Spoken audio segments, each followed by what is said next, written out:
Sitting with uncertainty is not something we do well as humans. Experiencing a blood clot can cause lots of unpleasant emotions. Imagine uncertainty as similar to a weather forecast. Just as it's impossible to predict the weather with absolute certainty, it's very difficult for medical professionals to predict how a clot might affect your body. But just as you can prepare for the weather, you can learn to manage your emotions and worry. Developing well-being skills and seeking support will help maintain a positive outlook on the future. The risk of a clot recurring varies widely from person to person. This might mean dealing with the possibility of a clot recurring over time, and this can make you feel anxious. When you feel anxious, your nervous system stays in what's called fight or flight, and this means that you might have a sense of unease in your body and that you feel like you're looking for a threat. The survival instinct is useful in short bursts, but if you stay in it for too long, it can be both exhausting and distressing.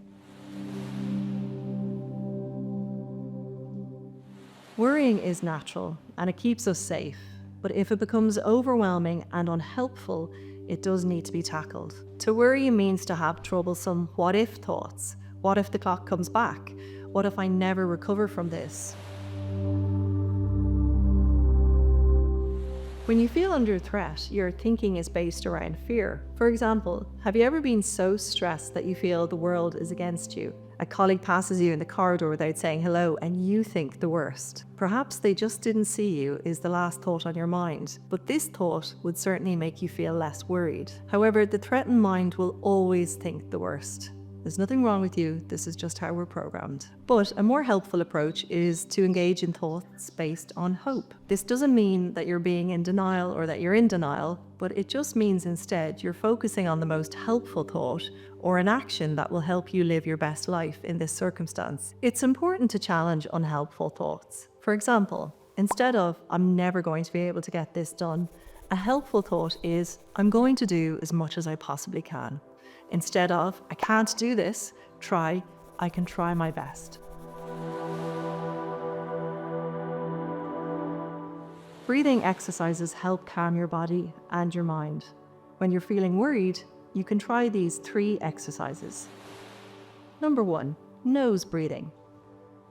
So at nose breathing, you're consciously focusing your breath through your nose, low into your diaphragm, with a slow release through your nose.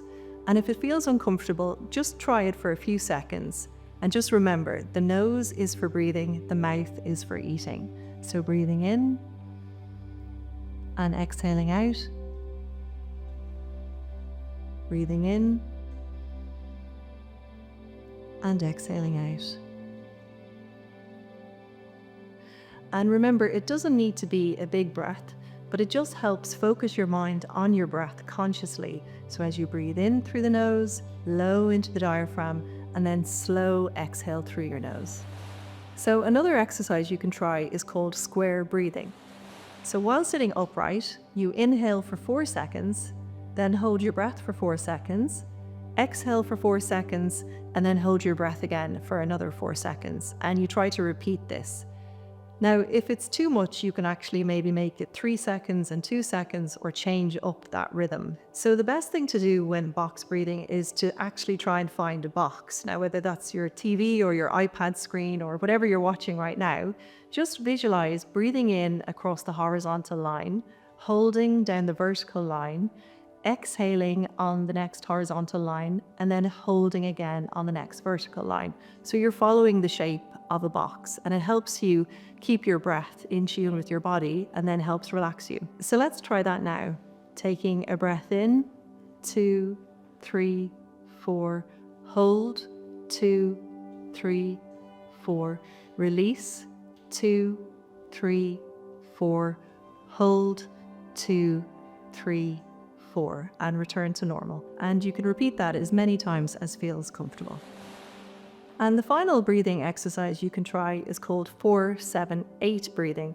Now this involves a little bit more controlled breath holds, but you put your tongue on the roof of your mouth near your teeth.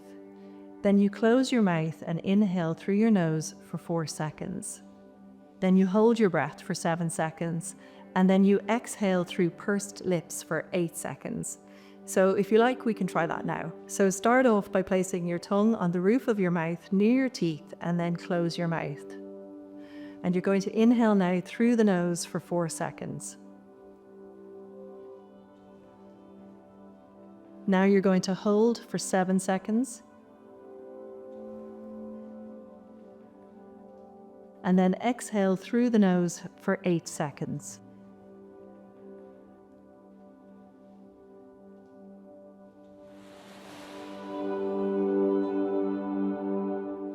Present awareness or mindfulness has 3 qualities. The first is focused attention.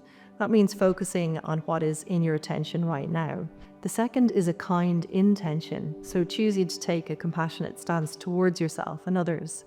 And the final component is common humanity, knowing that suffering is just part of being human. Finally, remember that thoughts are not facts. When worried, we tend to focus on the worst case scenario. A more balanced thought approach will help ease your worry. And of course, don't forget the power of your breath.